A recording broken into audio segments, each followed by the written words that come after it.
Next guest says he got a call from a hostage while the police were still negotiating with the gunman. Ray Hadley is a radio host for a morning show in Sydney, and Ray joins me now on the phone. Ray, first of all, take us through the events from the moment you were contacted. How were you contacted by the hostage, and what were you doing at the time? Carol, I was on air. Good morning to you. Good morning to your viewers in Canada. I was on air broadcasting at about 9:45 a.m. when I received a call that there was an armed hold-up inside a cafe in Martin Place, which is right in the middle of the Sydney CBD. Within 10 minutes, it had transformed from that into an act of terrorism and hostages. We believe, by the way, 17 in total were held in there, and I've just had confirmation that the perpetrator is dead and that there is another person, unfortunately, dead as well, bringing the total to 3. So we've got a hostage dead, another hostage dead has died in hospital, and the perpetrator has been, well, not officially confirmed, but police sources tell me he's deceased as well. Okay. I stayed on air well, I normally would finish at midday, but I kept going because about midday I got a phone call to our vetting area outside my studio from a person purporting to be a hostage. I was sceptical, so I took the call off air. I spoke to the young man who was having instructions barked at him by a person with speaking in English but with an Arabic accent. That person told him that he wanted me to convey that he wanted to speak to our Prime Minister, Tony Abbott, that he wanted an ISIL flag conveyed to the cafe. There were other demands. They were quite strange. I got a mobile number for the young man and said, look, I don't know whether I can comply with this, but I'll do my best. I then confirmed with police by giving them the mobile number that it was, in fact, a hostage that they'd heard from previously. So I rang him back off air. I spoke to our police commissioner via his direct line. He asked me not to broadcast any of the information, which I didn't do. I then, whilst on air, and I stayed on air for 9 hours from 9 a.m. till 6 p.m. last night, I took another 3 calls from the young man with the same demands being barked down with a threat that he would kill a hostage unless I met the demands. I again spoke to the police commissioner and our premier, the equivalent to an American governor perhaps. Mm-hmm. They asked me not to broadcast the demands.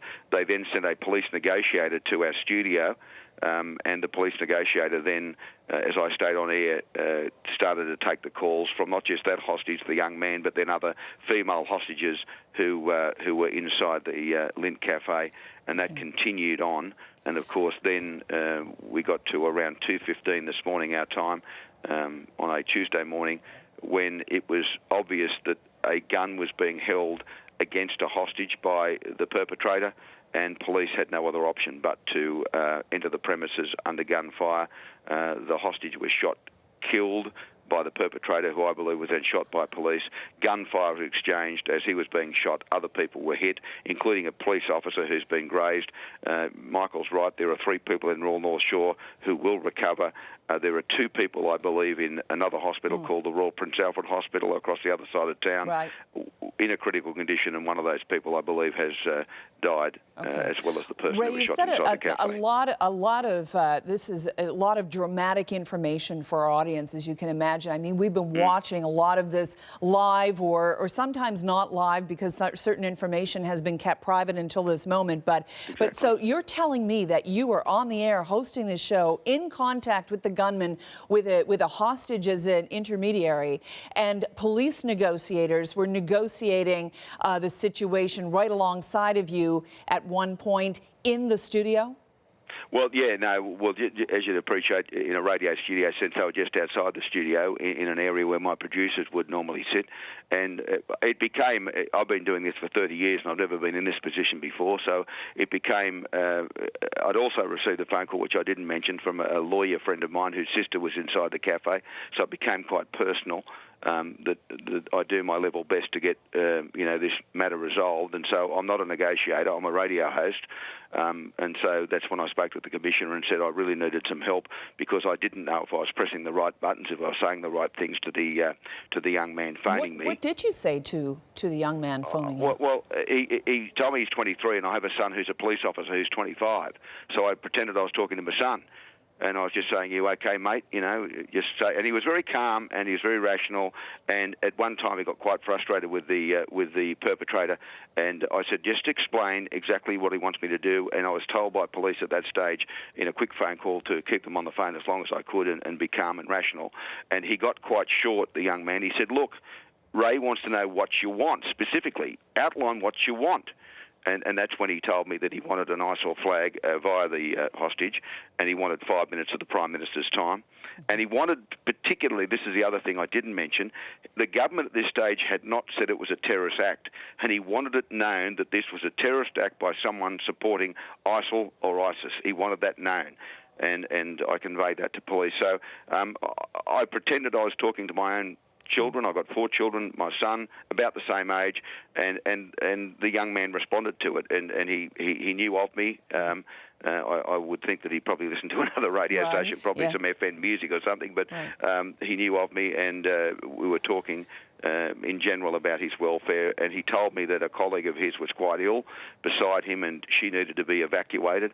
I made a plea to on speakerphone to the perpetrator that he release that woman. She needed hospital treatment.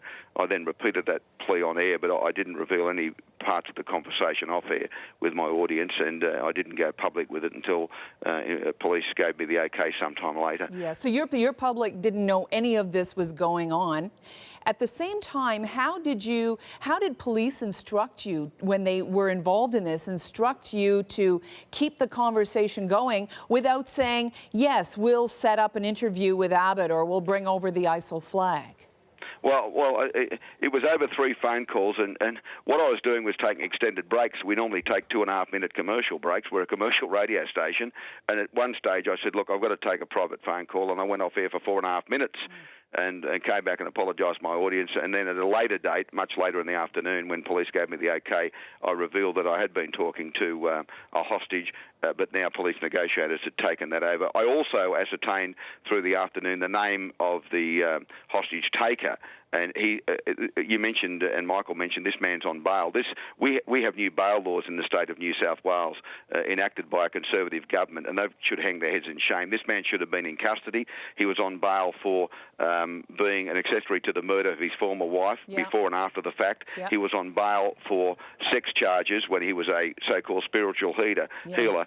And somehow... We understood it was about 50 charges. There are multiple reports on this. He should never have been in a position to go to a cafe in Sydney in any way, shape or form. And after we get over the shock of the deaths of people, the government in New South Wales will have to hang their head collectively in shame that this man was walking the streets. Okay. Ray, before I let you go, how are you doing now? I'm all right. I mean, I'm still waiting to hear from my friend as to whether his sister has survived. And I'm back in the office. I'm on air in about, let me look at it, in about 3.5 hours. And hopefully by then there'll be some finality in relation to families being revealed who's passed away at the hands of this man. But it's a wake-up call, I can tell you, Carol. I know that you encounter the same sort of problems in your country we encounter here. To a certain extent, we've been holding our breath collectively, thinking it'll never happen to us, like it's happened to you, like it's happened in London, like it's happened in other parts of the world. But it's a wake-up call for Australia. A beautiful country, a beautiful city of 5 million people has been rocked to the very core by the actions of a madman over the past 24 hours.